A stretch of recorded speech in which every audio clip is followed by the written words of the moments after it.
يا أيها الذين آمنوا استعينوا بالصبر والصلاة إن الله مع الصابرين ولا تقولوا لمن يقتل في سبيل الله أموات بل أحياء ولكن لا تشعرون ولنبلونكم بشيء من الخوف والجوع ونقص من الأموال والأنفس والثمرات وبشر الصابرين. Les louanges les plus sincères appartiennent à Allah, Seigneur de l'univers. C'est lui seul que nous adorons et lui seul à qui nous demandons l'aide ainsi que le pardon. Nous cherchons refuge auprès d'Allah contre les maux qu'il y a en nous et contre celles de nos mauvaises actions. Certes, celui qu'Allah guide sur le droit chemin, personne ne peut l'égarer. Et celui qu'Allah égare du droit chemin, personne ne peut le guider. J'atteste et témoigne qu'il n'y a de divinité digne d'être adorée si ce n'est Allah, l'unique, le seul, sans associé. Et j'atteste que Mohammed est son serviteur ainsi que son messager. Ensuite, nul doute que la meilleure des paroles est la parole d'Allah, exalté soit-il, et la meilleure voie à suivre est la guidée ou la sunna de Muhammad sallallahu alayhi wa sallam, tandis que les pires des choses sont les choses innovées en religion, car toute chose innovée en religion constitue une bid'a, et toute bid'a mène vers l'égarement, et tout égarement mène vers le feu de l'enfer, qu'Allah nous en préserve. Ensuite, chers frères, comme vous le savez, Allah tabaraka wa ta'ala nous a comblés de ses grâces et de ses bienfaits, et ces grâces sont très nombreuses. Allah subhanahu wa ta'ala dit wa in ta'uddu ni'matallahi la tuhsuha, et si vous essayez d'énumbrer les bienfaits d'Allah sur vous, jamais vous ne serez capable de le faire.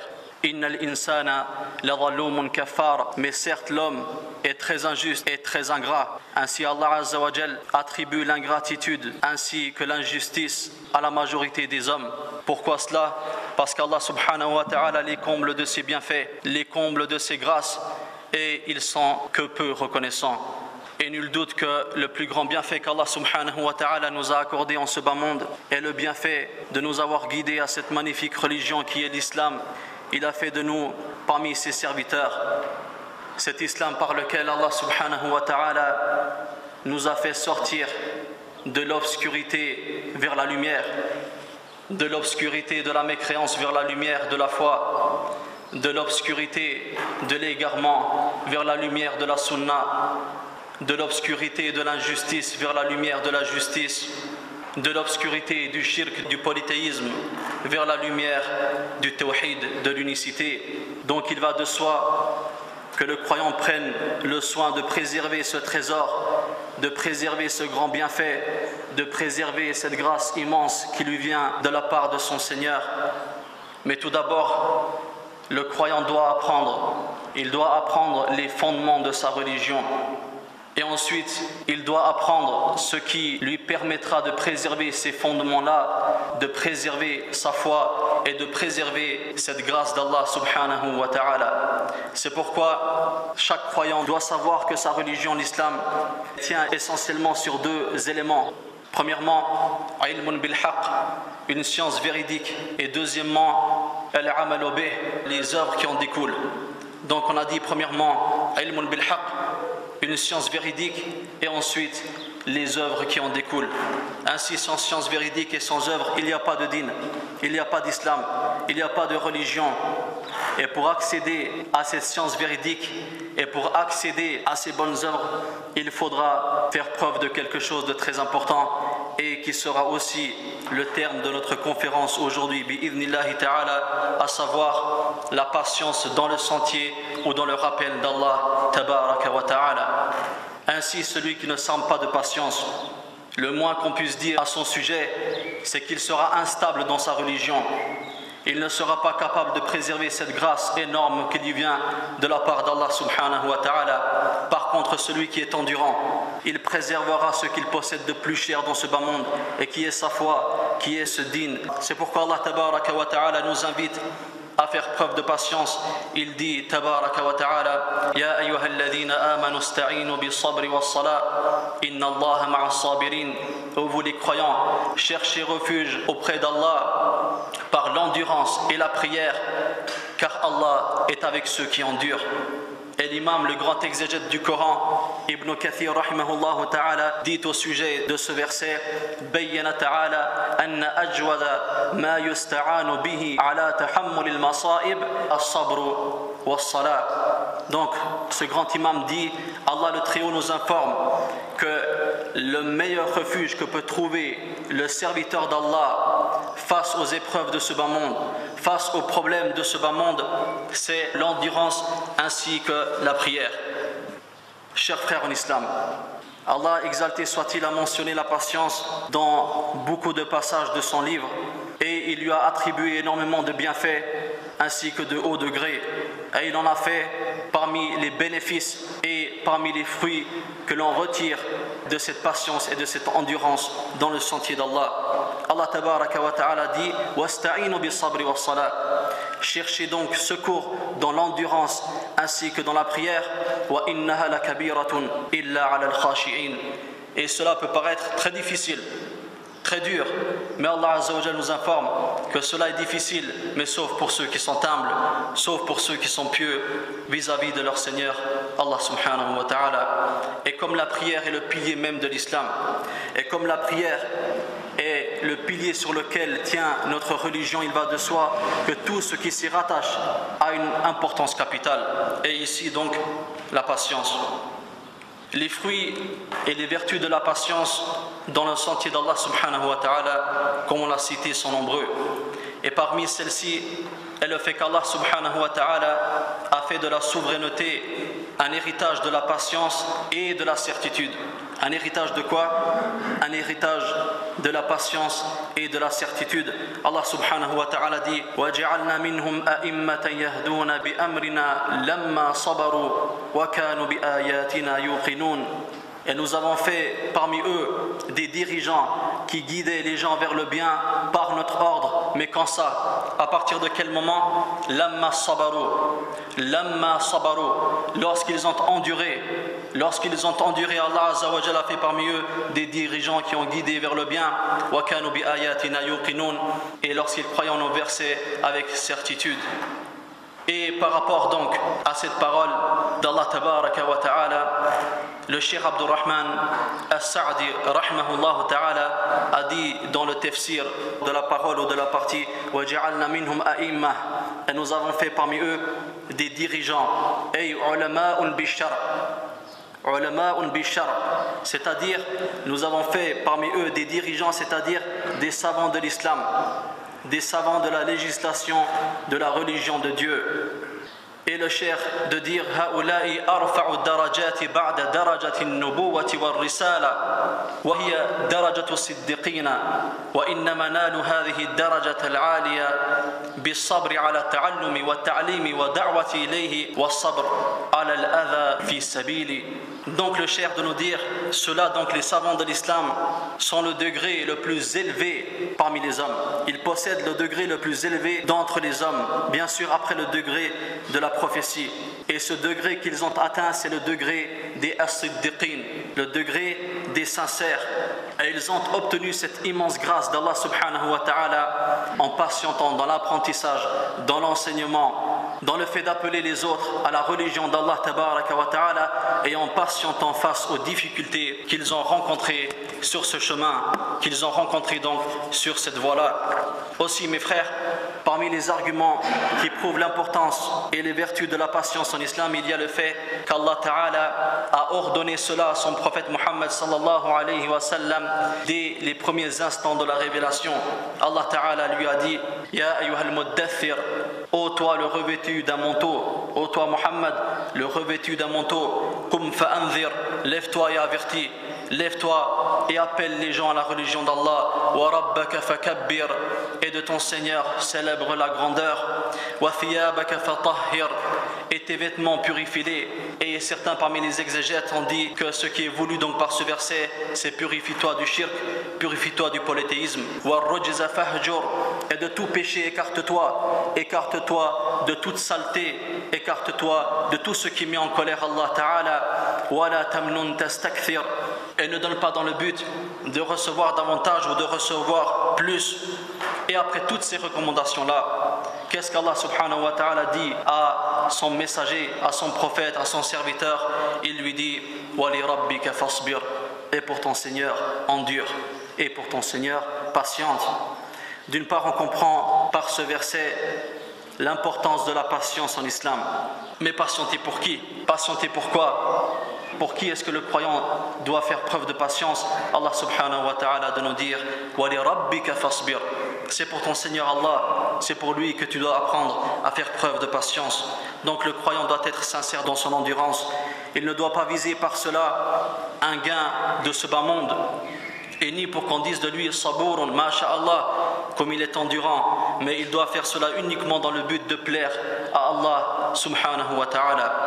Et dans la sourate Ar-Ra'd, Allah Ta'ala nous donne une description des doués d'intelligence en disant أَفَمَنْ يَعْلَمُ أَنَّمَا أُنزِلَ إِلَيْكَ مِنْ رَبِّكَ الْحَقَّ كَمَنْ هُوَ أَعْمَى.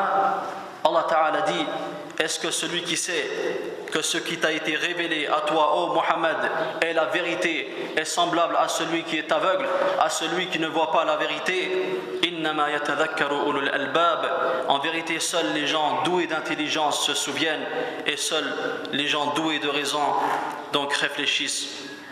Ensuite, dans les versets qui précèdent, Allah subhanahu wa ta'ala nous cite quelques attributs de ces gens-là, nous cite quelques caractéristiques de ceux qui sont doués d'intelligence. Allah ta'ala dit وَالَّذِينَ صَبَرُوا ابْتِغَاءَ وَجْهِ رَبِّهِمْ, et ceux qui endurent, désirant par cela la face de leur Seigneur. Et Allah de dire ou de citer le bénéfice de leur patience, il dit أُولَٰئِكَ لَهُمْ عُقْبَى الدَّارِ, à cela appartiendra la demeure dernière. C'est ceux-là qui hériteront ce paradis, et c'est ceux-là donc qui auront les grâces de leur Seigneur le jour où ni l'argent et ni les enfants ne seront d'aucune utilité à qui que ce soit. Mes frères en Allah, l'importance de la patience est aussi évoquée dans nombreux hadiths du prophète Mohammed sallallahu alayhi wa sallam, tel que celui de Abi Saïd al-Khudri radiyallahu anhu, où le messager sallallahu alayhi wa sallam a dit Man yatasabbar yusabbirhu Allah, wa man yastaghni yughnihi Allah, wa ma u'tiya ahadun ata'an khayran wa awsa'a min as-sabr. Celui qui s'efforce à endurer, celui qui cherche à endurer dans le sentier d'Allah, Allah le dotera de patience. Et celui qui se passe des gens, celui qui ne demande rien aux gens, Allah l'enrichira. Et il n'a pas été accordé à l'homme de meilleure grâce et un don plus vaste que celui de la patience. Et il n'a pas été accordé à l'homme un plus grand bienfait et une plus grande grâce que celle de la patience. Et le hadith akhrajahu al-Bukhari wa Muslim. Et il est rapporté dans le livre Basairu Dhawi Tamiz lil Fayruz Abadi rahimahullah ta'ala que Ali radiyallahu anhu a dit Inna as-sabra min al-imani bimanzilati ar-ra's min al-jasad. En vérité, la patience est pour la foi ce qu'est la tête pour le corps. La patience est pour la foi ce qu'est la tête pour le corps. Et généralement, celui qui ne possède pas de tête, il risque pas d'aller bien loin. ثم رفع صوته فقال, puis il haussa le ton et il dit ألا إنه لا إيمان لمن لا صبر له. N'est-ce pas que ne possède pas de foi, n'est-ce pas que n'a pas de foi, n'a pas de iman, celui qui n'a pas de patience. On parle de patience dans le sentier d'Allah ou dans le rappel d'Allah, mais qu'est-ce qui est vraiment voulu par cela? Les savants de l'islam ont donné quelques définitions de ce qu'est le fait d'endurer dans le rappel d'Allah tabaraka wa ta'ala. Et ce qui revient le plus souvent, c'est la parole As-sabru huwa habsun nafsi ala ta'a. La patience dans le sentier d'Allah, c'est le fait de s'efforcer à accomplir les actes d'obéissance. Wa kaffuha anil ma'siyah, et c'est le fait de s'abstenir à commettre ce qu'Allah azza wa jalla a interdit. Wa rida bi qada'illahi wa qadari duna shakwa fihi, et c'est le fait d'être satisfait du décret et du destin d'Allah sans se plaindre et sans se blâmer. À partir donc de cette définition même, on comprend aussi que la patience se divise en plusieurs catégories. La patience se divise en plusieurs catégories, notamment 3, comme l'a cité l'imam Ibn al-Qayyim al-Jawzi rahimahullah ta'ala dans son livre Madarij al-Salikin. Il dit, donc il cite la première catégorie de patience, وهو صبر الأوامر والطاعات حتى يؤديها. C'est l'endurance dans l'obéissance aux ordres d'Allah jusqu'à leur accomplissement. L'endurance dans l'obéissance aux ordres d'Allah, il y a un qaïd, il y a une restriction, il y a un shart, il y a une condition, c'est que tu complètes et que tu parfais cette œuvre-là. Si tu patientes dans le début d'un acte, mais que tu ne complètes pas cet acte-là, donc tu n'es pas considéré comme faisant partie des endurants par rapport à cet acte-là. Par exemple, si quelqu'un se lève pour accomplir la prière, Salatul Fajr, la prière de l'aube, disons qu'on est en Suisse, d'accord, une nuit d'hiver, une nuit glaciale, et cette personne-là se lève de son lit, donc elle affronte les difficultés du sommeil, elle se lève, elle va à la salle de bain, wa qadar Allah, le boiler donc est en panne. Et toute la nuit, il n'y a pas eu de chauffage. Donc cette personne-là, elle a dû affronter le sommeil, elle a affronté le froid glacial, ensuite elle a pris des ablutions avec de l'eau froide, mais lorsqu'il est retourné dans sa chambre pour faire la prière, il s'est dit, comme il fait tellement froid, la prière ça peut attendre jusqu'à ce que le soleil se lève et qu'il fasse un peu plus chaud. Est-ce que celui-ci est considéré comme étant quelqu'un qui a enduré dans le sentier d'Allah? Non. Pourquoi? Parce qu'il n'a pas complété son acte. Il n'a pas complété son acte. Donc il a affronté beaucoup de difficultés pour Allah Azza wa Jal. Mais vers la fin il a échoué. Donc on ne le considère pas parmi ceux qui ont enduré. Allah Ta'ala dit à ce sujet, رب السماوات والأرض وما بينهما فاعبده واصطبر لعبادتي هل تعلم له سميا. Il est le Seigneur, donc Allah est le Seigneur des cieux et de la terre et de tout ce qui est entre eux. Adore-le donc et fais preuve de patience. Donc patiente, endure et persévère dans son adoration. Lui connaîtrais-tu un semblable? Et en langue arabe, cette forme d'interrogation, هل تعلم له سميا, est-ce que tu lui connais un semblable? C'est ce qu'on appelle su'alun inkari. C'est une question qui affirme une désapprobation ou une négation. Donc bien sûr que tu ne pourrais lui trouver de semblable. Et Allah n'en reste pas là, car non seulement il nous ordonne de patienter dans son adoration, mais en plus de cela il nous recommande d'ordonner la patience dans les actes d'adoration à nos familles. Allah Ta'ala dit وَأْمُرْ أَهْلَكَ بِالصَّلَاةِ وَاسْطَبِرْ عَلَيْهَا, et recommande à ta famille la prière et fais-la avec persévérance. La nas'aluka rizqa, nahnu narzuquk. Nous ne te demandons pas de nous nourrir, nous ne te demandons pas de la nourriture, c'est nous, donc c'est Allah qui vous accorde votre subsistance. Wal aqibatu littaqwa, et la fin heureuse est pour la piété, ou est réservée pour la piété. Donc si la fin heureuse, mon frère, si la fin heureuse, si le paradis, si ce grand bonheur est réservé à la piété, alors sache que la piété ne peut être atteinte que par l'endurance, que par la patience dans le sentier d'Allah. Ensuite, la deuxième catégorie de patience, sabrun 'anil manahi wal mukhalafati hatta la yaqa fiha. C'est la patience face aux interdits jusqu'à ne pas y tomber, c'est-à-dire s'éloigner constamment des interdits, s'éloigner constamment des péchés jusqu'à ne pas tomber dans ce mal. Car le croyant a besoin d'endurance, il a besoin de patience pour faire face aux passions de ce bas monde, à ces passions qui sont trompeuses, ces passions qui appellent souvent à la débauche et ces passions qui t'éloignent du rappel d'Allah Ta'ala. Allah subhanahu wa ta'ala dit وَجَزَاؤُهُمْ بِمَا صَبَرُوا جَنَّةً وَحَرِيرًا, et leur récompense pour avoir enduré sera le paradis ainsi que les vêtements de soie. Et les mufassiroun, les exégètes du Coran, ont dit au sujet de ce verset-là, sabaru an ma'siyatillah, c'est parce que cela a enduré face au péché.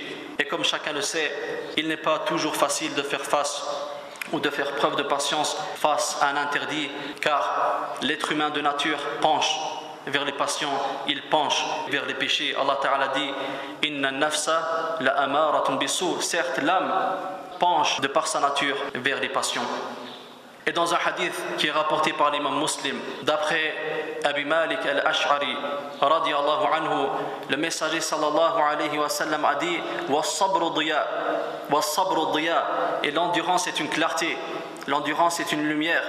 Allah Ta'ala décrit la patience comme étant une lumière, mais non pas n'importe laquelle. Non pas n'importe laquelle, car le terme qui est utilisé dans ce hadith, ad-diya, ce n'est pas n'importe laquelle des lumières, mais c'est une lumière qui illumine, mais en même temps qui dégage de la chaleur. Et ce terme diya, Allah subhanahu wa ta'ala a utilisé pour décrire la lumière de la patience, c'est aussi la même expression qu'il a utilisée pour décrire la lumière du soleil. Allah Ta'ala dit وَهُوَ الَّذِي جَعَلَ الشَّمْسَ ضِيَاءً وَالْقَمَرَ نُورًا. Et c'est lui Allah qui a fait du soleil une clarté et de la lune une lumière.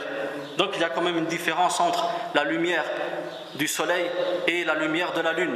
La lumière du soleil dégage de la chaleur, tandis que la lumière de la lune ne dégage pas de chaleur. Allah subhanahu wa ta'ala a utilisé la même expression donc pour la patience. Il a utilisé la même description de la lumière qu'il en a fait pour le soleil. Donc le soleil parfois te brûle et aujourd'hui nous en sommes même témoins.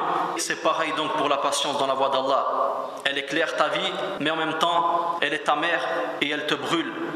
Et c'est aussi ce qui est exprimé dans un hadith que nous a rapporté à Tirmidhi et Abu Daoud, rahimahumullah. Le messager sallallahu alayhi wa sallam a dit فإن من ورائكم أياما الصبر فيهن مثل القبض على الجمر للعامل فيهن مثل أجر 50 رجلا يعملون مثل عملكم. Certes, des jours pénibles viendront après vous. Vous allez vivre des jours pénibles. Patienter à cette époque-là sera aussi difficile que de garder une braise dans sa main. Sera aussi difficile que de tenir une braise dans sa main. Mais à ce moment-là, quiconque sera capable de faire preuve de patience aura la récompense de 50 personnes, aura la récompense de 50 hommes. قيل يا رسول الله أجر 50 منهم قال أجر 50 منكم. On lui demanda au messager d'Allah la récompense de 50 d'entre eux. Il dit la récompense de 50 d'entre vous. Donc bien sûr, le fait d'endurer, le fait de patienter dans le sentier d'Allah, c'est pas toujours quelque chose de facile. Mais wallahi, son amertume n'est rien comparé aux délices, comparé à la douceur que procure la patience dans le sentier d'Allah tabaraka wa ta'ala en fin de compte. وقال الشاعر والصبر مثل اسمه مر المذاقة لكن عواقبه أحلى من العسل. Et un poète disait la patience est amère comme son nom, car son nom n'est pas facile à le dire puisqu'il débute par une lettre qui est lourde. Ensuite il y a un soukoun, une voyelle morte, si on peut appeler ça comme ça. Donc elle n'est pas facile à prononcer pour certaines personnes. Et le poète de dire la patience est amère comme son nom, mais par contre sa fin est encore plus sucrée que le miel. Sa fin est encore plus sucrée que le miel. Troisièmement et dernière catégorie de la patience, sabrun ala al-aqdar wal-aqdiya hatta la yatasakhatha. La patience face au décret et au destin d'Allah jusqu'à ne pas se mettre en colère. C'est-à-dire, il faut maîtriser ton âme face à un décret d'Allah tabaraka wa ta'ala et canaliser ta colère, tel que le fait de patienter face à la mort d'un bien-aimé ou de faire preuve de patience lors de la perte d'un bien. Allah exalté soit-il dit وَلَنَبْلُوَنَّكُمْ بِشَيْءٍ مِّنَ الْخَوْفِ وَالْجُوعِ وَنَقْصٍ مِّنَ الْأَمْوَالِ وَالْأَنفُسِ وَالثَّمَرَاتِ. Et très certainement que nous vous éprouverons par un peu de peur, par un peu de faim et de diminution de biens et de proches, ainsi que des diminutions de fruits. وَبَشِّرِ الصَّابِرِينَ. Et annonce la bonne nouvelle aux endurants. الَّذِينَ إِذَا أَصَابَتْهُمْ مُصِيبَةٌ قَالُوا إِنَّا لِلَّهِ وَإِنَّا إِلَيْهِ راجعون. Ceux qui lorsqu'un malheur les touche, ils disent certes à Allah nous sommes et c'est à lui que nous retournerons. Chers frères en islam, sachez que la patience est une obligation pour le croyant dans chaque épreuve, même dans les épreuves les plus graves. Et dans un hadith authentique rapporté par le grand compagnon Anas ibn Malik radiyallahu anhu, qui dit un jour le messager sallallahu alayhi wa sallam est passé auprès d'une femme qui pleurait sur la tombe de son fils, et Dieu sait combien est grande la douleur d'une mère qui vient juste de perdre son enfant. Malgré cela, le messager sallallahu alayhi wa sallam ne l'a pas laissé ainsi, mais il lui a dit « Ittaqillaha wasbiri » crains Allah et endure, crains Allah et sois patiente. Elle lui a méchamment répondu car elle ne l'a pas reconnu. Et elle a répondu au messager sallallahu alayhi wa sallam Ilayka anni fa innaka lam tusab bi musibati wa lam ta'rifhu. Éloigne-toi de moi car ce n'est pas toi qui es éprouvé comme je le suis. Et lorsqu'on l'a prévenue qu'elle venait de s'adresser au prophète Mohammed sallallahu alayhi wa sallam, alors elle a pris cette nouvelle comme la mort, comme si la mort l'avait frappée. Donc elle s'est empressée d'aller voir le prophète sallallahu alayhi wa sallam. Elle est rentrée facilement dans la demeure du prophète sallallahu alayhi wa sallam, car comme Anas radiallahu anhu précise, il n'y avait jamais de portier devant la chambre du prophète sallallahu alayhi wa sallam. Et vous voyez donc la modestie de notre bien-aimé Mohammed sallallahu alayhi wa sallam. Elle est allée vers lui et lorsqu'elle l'a trouvé, elle lui a dit Ya Rasulallah, lam a'rifka, ô messager d'Allah, je ne t'avais pas reconnu. Alors le messager sallallahu alayhi wa sallam lui répondit Innama sabru inda sadmatil ula. En vérité, la patience ne vaut que dans les premiers instants. La patience ne vaut qu'au moment où tu es éprouvé, que ce soit par la colère, que ce soit par une tristesse ou autre, tu dois faire preuve de patience à ce moment-là et non pas après. C'est donc dans les premiers instants que la personne doit se rappeler d'Allah, elle doit se rappeler de son Seigneur, ensuite placer sa confiance en lui et avoir l'espoir qu'Allah subhanahu wa ta'ala le rétribuera en fonction donc de sa patience. Et la patience, c'est pas comme certains le pensent, ou il nous arrive donc des fois d'entendre certaines histoires où certaines personnes qui ont été provoquées par d'autres, ils répondent méchamment, ils répondent en insultant, en s'énervant, en se mettant en colère, ou parfois même en frappant la personne qui l'a provoqué. Et ensuite elle dit quoi? Alhamdulillah, j'ai fait preuve de patience car wallah, si j'avais pas enduré, je l'aurais massacré. Cette personne-là, bien sûr, elle ne fait pas partie de ceux qui ont enduré pour Allah subhanahu wa ta'ala dans ce contexte-là. Donc mes frères en Allah, si cette mère qui a perdu son fils, celui qui était la prunelle de ses yeux, si cette femme devait craindre Allah tabaraka wa ta'ala et devait faire preuve de patience dans son épreuve, que dire alors de notre obligation à rester ferme et rester endurant et rester patient dans ce qu'Allah subhanahu wa ta'ala nous a ordonné de faire. Car bien sûr, être constant dans la prière nécessite de l'endurance. Jeûner le mois béni de Ramadan nécessite de l'endurance. Avoir un bon comportement avec tes parents, avec ton frère, ta soeur, avec le voisin, avec les gens de ta société, tout cela nécessite de la patience. Et baisser le regard devant ce qu'Allah subhanahu wa ta'ala t'a interdit de voir, tout cela donc nécessite aussi de la patience. Et la plus noble des patiences, mes frères, est le fait de patienter dans le rappel et d'être ferme dans l'adoration d'Allah, même dans les circonstances les plus difficiles. Et à ce sujet, l'imam Muslim, rahimahullah ta'ala, rapporte dans son sahih d'après Salama, radiyallahu anha, qui rapporta avoir entendu le messager sallallahu alayhi wa sallam. Donc retenez bien cette invocation-là, ou ce passage de ce hadith.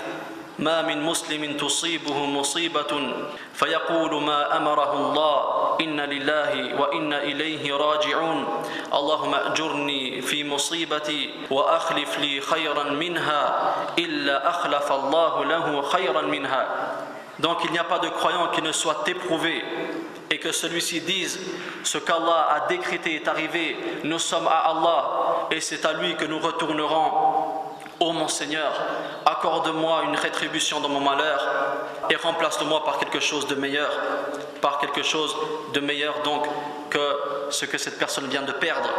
قالت فلما مات أبو سلمة أي زوجها قلت أي المسلمين خير من أبي سلمة أول بيت هاجر إلى رسول الله صلى الله عليه وسلم أي فهو أول من هاجر بأهله إلى أرض الحبشة وإلى أرض المدينة. Donc lorsque Abu Salama radiallahu anhu est mort, lorsque Abu Salama radiallahu anhu est mort, Abu Salama qui était le mari donc de Salama et qui s'appelait Abdullah ibn Abdil Asad, et qui était parmi les premiers compagnons ayant embrassé l'islam et qui était parmi les premiers compagnons à avoir connu les deux émigrations, l'émigration vers l'Abyssinie et l'émigration vers la ville de Médine. Ce noble sahabi fut grièvement blessé dans la bataille de Uhud, suite à quoi il mourut. À cet instant, Salama, donc son épouse, se rappela de cette invocation qu'on avait citée et qu'elle avait entendue du messager sallallahu alayhi wa sallam, et elle commença à le répéter. Donc elle fut éprouvée à ce moment-là et elle a commencé à répéter cette invocation. Certes, à Allah nous sommes et c'est à lui que nous retournerons. Mais elle ne pouvait se résoudre de continuer la suite de cette invocation. La suite de l'invocation qui disait quoi? Qui disait: Seigneur, accorde-moi une rétribution dans mon malheur et remplace-le-moi par quelque chose de meilleur. Parce qu'elle se disait: mais qui parmi les musulmans est meilleur que Abu Salama, celui qui avait émigré vers le prophète sallallahu alayhi wa sallam avec toute sa famille? Et tout ça pour suivre le messager d'Allah sallallahu alayhi wa sallam. Alors elle dit: qui pourrait être meilleur que Abu Salama?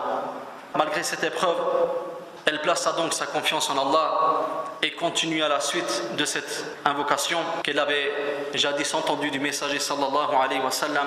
Alors elle finit par dire: Allahumma ajurni fi musibati wa akhlif li khayran minha. Oh Allah, oh mon Seigneur, accorde-moi une rétribution dans mon malheur, c'est-à-dire la mort de son mari, et remplace-le-moi par quelque chose de meilleur. Les musulmans de Médine furent énormément attristés par la situation critique de cette femme-là, et elle devint Ayyimul Arab, la veuve des Arabes. Elle n'avait pas de proches dans la ville de Médine, sauf ses jeunes enfants qui étaient en bas âge, complètement démunis. Mais 4 mois après qu'elle soit devenue veuve, la meilleure créature sur la surface de la terre est venue à elle et l'a demandé en mariage. Dans un premier temps, elle avait peur donc de ne pas être à la hauteur du messager d'Allah sallallahu alayhi wa sallam, et elle fit la remarque qu'elle ne semblait pas être à la hauteur du messager d'Allah sallallahu alayhi wa sallam, du fait qu'elle avait beaucoup d'enfants à sa charge et du fait de son âge, alors qu'elle n'était pas plus âgée que le prophète sallallahu alayhi wa sallam. Mais elle savait que le prophète Muhammad sallallahu alayhi wa sallam, s'il voulait marier des jeunes, il l'aurait marié des jeunes plus jeunes qu'elle. Et elle lui a fait comprendre qu'elle était une femme jalouse, donc elle avait peur d'entamer ce mariage avec le prophète sallallahu alayhi wa sallam. Et le prophète sallallahu alayhi wa sallam l'apaisa en lui disant: en ce qui concerne l'âge, je suis plus âgé que toi. Quant à ta jalousie, j'invoquerai Allah Ta'ala de te l'éloigner. Quant à tes orphelins, Dieu et son messager en prendront soin. Subhanallah. Lorsque son mari est décédé, elle ne s'imaginait pas à un seul moment que quelqu'un de meilleur pouvait remplacer son mari Abu Salama. Mais elle a patienté en prononçant cette invocation prophétique. Alors Allah subhanahu wa ta'ala lui accorda comme mari le plus noble des hommes, et suite à quoi elle devint la mère des croyants. Suite à quoi elle est passée donc de Ayyimul Arab, donc la femme veuve des Arabes, à la mère des croyants. Tout ça pourquoi? Parce qu'elle a enduré dans l'évocation d'Allah subhanahu wa ta'ala. Voilà comment est-ce qu'Allah récompense ceux et celles qui patientent dans le rappel d'Allah et placent toute leur confiance en leur Seigneur, même dans les situations les plus difficiles. C'est pourquoi donc je demande à Allah subhanahu wa ta'ala de nous épargner toutes les épreuves. On demande à Allah azza wa jal de ne pas nous éprouver, de nous éloigner tout malheur. Mais s'il nous éprouve, alors on demande à Allah subhanahu wa ta'ala de faire de nous parmi ceux qui endurent, parmi ceux qui font preuve de patience dans son rappel ainsi que dans l'adoration de leur Seigneur subhanahu wa ta'ala. Et barakallahu fikum pour votre patience, barakallahu fikum pour votre attention. Wa subhanakallahumma bihamdik wa ashhadu an la ilaha illa ant astaghfiruka wa atubu ilayk wa akhiru da'wana anil hamdulillahi rabbil alamin. واستعينوا بالصبر والصلاة وإنها لكبيرة إلا على الخاشعين الذين يظنون أنهم ملاقو ربهم وأنهم إليه راجعون يا أيها الذين آمنوا استعينوا بالصبر والصلاة الله مع الصابرين ولا تقولوا لمن يقتل في سبيل الله أموات بل أحياء ولكن لا تشعرون ولنبلونكم بشيء من الخوف والجوع ونقص من الأموال والأنفس والثمرات وبشر الصابرين الذين إذا أصابتهم مصيبة قالوا إنا لله وإنا إليه راجعون أولئك عليهم صلوات من ربهم ورحمة وأولئك هم المهتدون